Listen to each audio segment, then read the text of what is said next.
Welcome back to my channel. My name is Jocelyn, and for today's topic, I'm going to provide you the latest travel restrictions in the Philippines, specifically the requirement of proof of vaccination. But before we get started, please like this video, and if you haven't subscribed to my channel, please subscribe and hit that notification bell. I always welcome new subscribers. In this video, I'm going to discuss the latest vaccination requirement for all travelers going to the Philippines and also for minor children traveling with their parents. In addition, I'm also going to update you regarding the list of countries where the proof of vaccination will be acceptable based on reciprocity agreement and what will be your alternatives if your country is not listed. Please take note that all foreign nationals must be fully vaccinated to enter Philippines.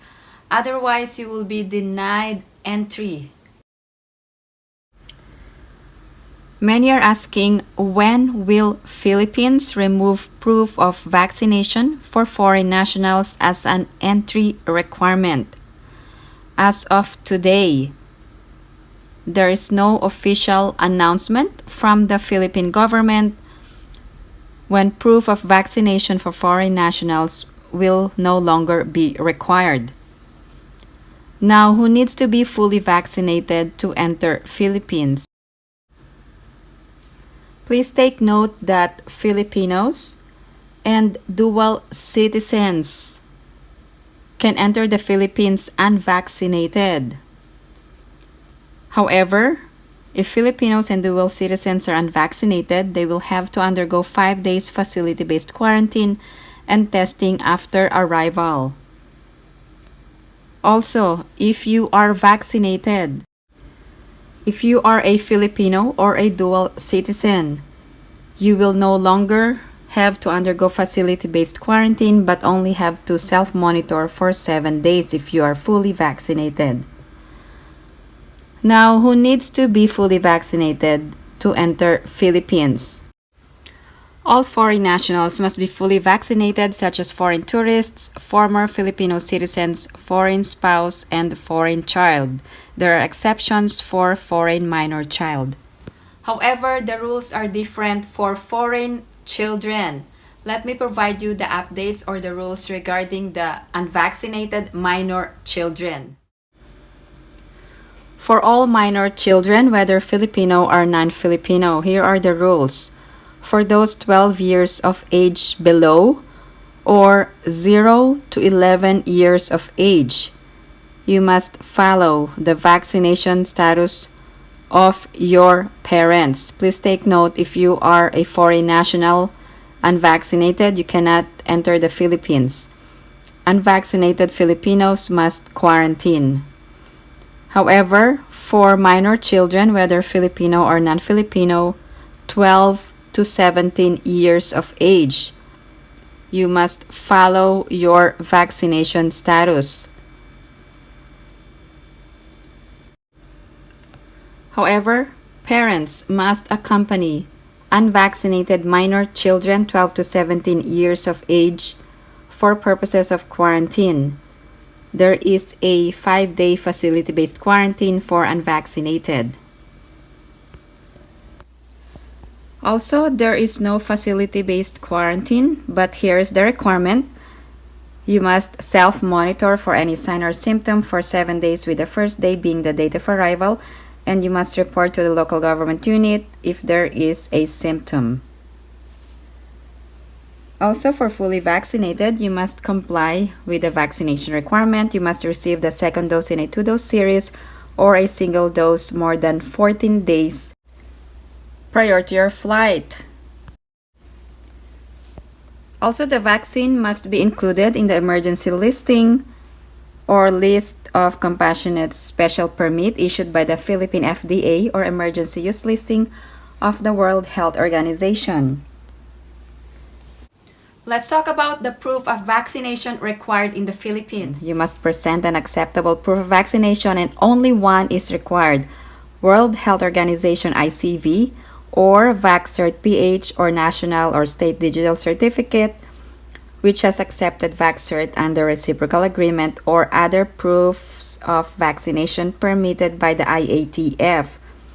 Here are the latest countries where the proof of vaccination will be accepted.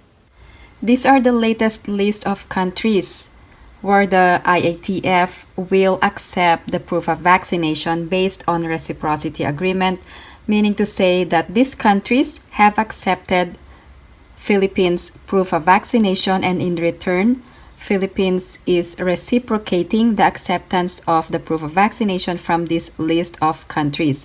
This list of countries are being updated regularly by the IATF, and some of them are being mentioned on their current IATF resolutions.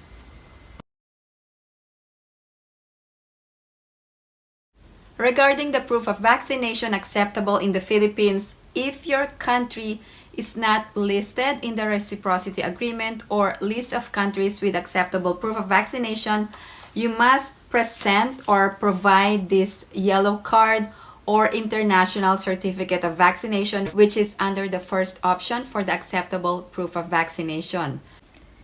In addition, you must also undergo facility-based quarantine until the release of your negative RT-PCR test on the 5th day, and you will also be required to home quarantine until the 14th day of your arrival. The local government units of destination and the Barangay Health Emergency Response will be tasked to monitor those arriving passengers for home quarantine purposes. For unvaccinated minor Filipino nationals below 12 years of age, you shall follow the quarantine protocols of your parent or guardian.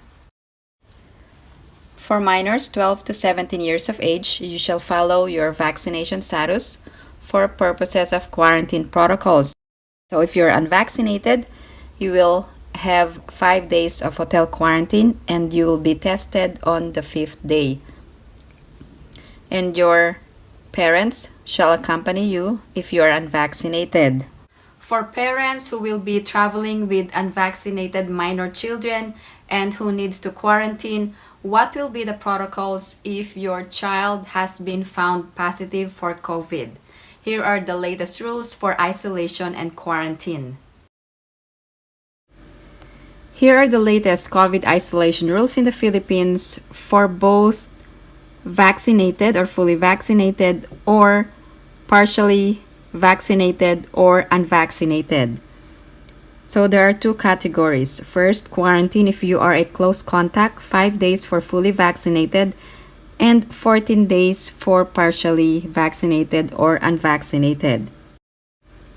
Please take note there will be strict observance of health protocols up to 14 days or monitoring up to 14 days.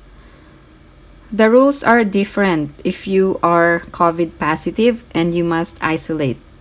Here are the rules for fully vaccinated. First, you must undergo 7 days of isolation from onset of symptoms or positive test. If you are partially vaccinated or unvaccinated, it will be 10 days of isolation from onset of symptoms or positive test. If you have any other questions or comments, please post them down below and I will get back to you as soon as I can. Again, thank you guys for supporting my channel, and if you haven't liked this video, please give it a big thumbs up. And if you haven't subscribed to my channel, please subscribe and hit that notification bell. I always welcome new subscribers. I hope everyone is staying safe and have a great day.